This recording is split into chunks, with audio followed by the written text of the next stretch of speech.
గులాబీ దండోరా మోగనుంది. బీఆర్ఎస్ ఢంకా బజాయించనుంది. ఒకటి కాదు రెండు కాదు లక్షలాది మందితో ఉద్యమాల కిల్లాపై గర్జించనుంది. మునుపెన్నడూ లేని విధంగా ఏ రాజకీయ పార్టీ తలపెట్టని విధంగా గులాబీ రథోత్సవ సభ ఉండబోతోంది. ఇక అధినేత కేసీఆర్ రేవంత్ సర్కార్ను ఇరకాటంలో పడేయబోతున్నారట. మరి ఈ నెల 27న జరిగే ఆ పార్టీ రథోత్సవ వేడుకలపై Raj news special focus.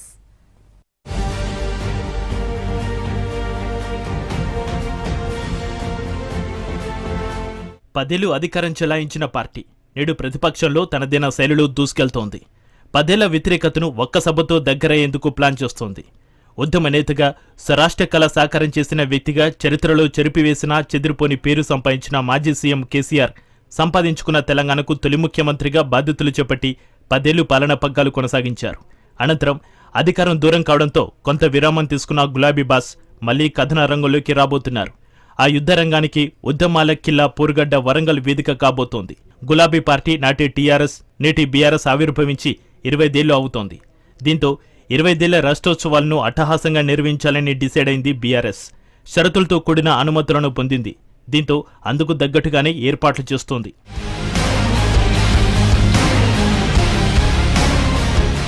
Hanamkonda జిల్లా ఎల్కతుర్తిలో ఈ నెల 27న బీఆర్ఎస్ రాష్ట్రోత్సవ మహాసభ జరగనుంది. విశాలమైన వేదికను సిద్ధం చేస్తున్నారు. సుమారుగా 400 మంది ఒకే వేదికపై కూర్చునేలా ఏర్పాట్లు చేశారు. మహాసభను ఘనంగా నిర్వహించుకునేందుకు అన్ని ఏర్పాట్లు వేగంగా కొనసాగుతున్నాయి. మన కోసం మన కేసీఆర్ అనే నినాదంతో గులాబీ దండు గర్జనతో రాష్ట్రోత్సవ బహిరంగ సభ దద్దరిల్లనుంది. మొదట 800 ఎకరాలు అనుకున్నప్పటికీ జిల్లాల వారీగా వచ్చిన ఫీడ్బ్యాక్తో అది 1250 ఎకరాల తర్వాత 1350 ఎకరాలకు చేరింది. అది సరిపోదని భావించిన గులాబీ పార్టీ రాష్ట్రోత్సవ భారీ బహిరంగ సభను 150 ఎకరాల్లో నిర్వహిస్తోంది. ఉమ్మడి వరంగల్, కరీంనగర్ బీఆర్ఎస్ శ్రేణులు అందుకు తగ్గట్టుగా ఏర్పాట్లు సిద్ధం చేస్తున్నారు. ఇప్పటికీ ఈ సభకు జన సమీకరణాలు చేసేందుకు రాష్ట్రం నలుమూలల నుంచి ఆర్టీసీ బస్సులను వినియోగించుకునే విధంగా రాష్ట్ర ఆర్టీసీకి 10 కోట్ల నిధులు కూడా అందించినట్లుగా తెలుస్తోంది. మహాసభకు 40,000కు పైగా వాహనాలు వస్తాయని ఒక అంచనా. వాహనాల్లో వచ్చిన ప్రజలకు ఎలాంటి ఇబ్బందులు జరగకుండా 1000 ఎకరాల పార్కింగ్ ప్లేస్ను సిద్ధం చేశారు. పార్కింగ్ ప్లేస్ నుంచి నేరుగా సభా వేదికకు వెళ్లడానికి ఇబ్బందులు తలెత్తకుండా చర్యలు చేపడుతున్నారు.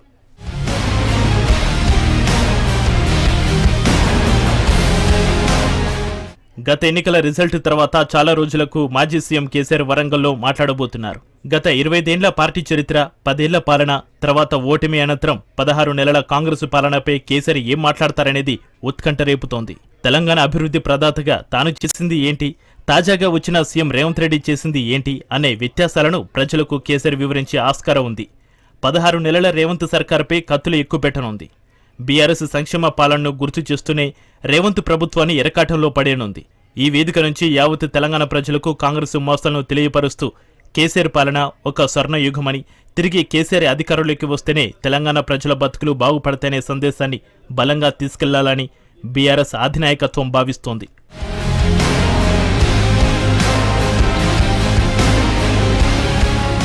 అయితే ఈ సభను ఆపాలని ఇప్పటికే రేవంత్ సర్కారు విశ్వ ప్రయత్నాలు చేసింది.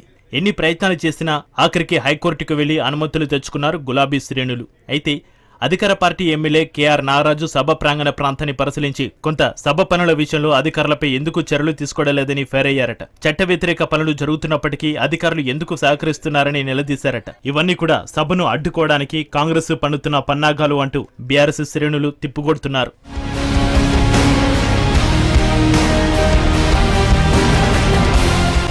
ఇక గులాబీ పార్టీ రాష్ట్రోత్సవ సభకు దాదాపు 10 లక్షల మంది జన సమీకరణాలు చేసే విధంగా ఉమ్మడి జిల్లా నాయకులు ప్రయత్నాలు కొనసాగిస్తున్నారు. ఇప్పటికే జిల్లాల వారీగా ఉన్న ప్రజాప్రతినిధులతో కేసీఆర్ హైదరాబాద్లో వరుస సమావేశాలు ఏర్పాటు చేశారు. సభను సక్సెస్ చేసేందుకు చిత్తశుద్ధితో పనిచేయాలని సూచించారు. దీంతో వరంగల్ జిల్లాలో ఉన్న అన్ని మండలాల్లో ప్రతి గ్రామంలో ఉన్న వారిని మానిటరింగ్ చేసే విధంగా జిల్లా నియోజకవర్గ మండల స్థాయి కమిటీలు ఏర్పాటు చేసుకున్నారు. ఈ సమావేశాలతో జనాలను సమీకరణ చేసే విధంగా ఇప్పటి నుంచే ప్రణాళికలు సిద్ధం చేసుకుంటున్నారు. కాంగ్రెస్ ఇచ్చిన 6 గ్యారంటీలు, 420 హామీలపై అమలు చేసిన పథకాలు, దగా చేసిన తీరును అధినేత కేసీఆర్ ఎండగట్టే ఛాన్స్ ఉంది.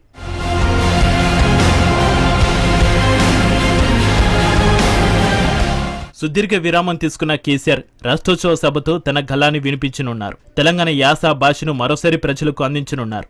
ఏ భాషతో ప్రజలకు దగ్గరయ్యారో మళ్లీ తనదైన శైలిని తిరిగి పునరావృతం చేయనున్నారు. 16 నెలల్లోనే తీవ్ర వ్యతిరేకత సాధించుకున్న రేవంత్ రెడ్డి సర్కార్ను బీఆర్ఎస్ అధినేత చీల్చి చెండాడనున్నారు.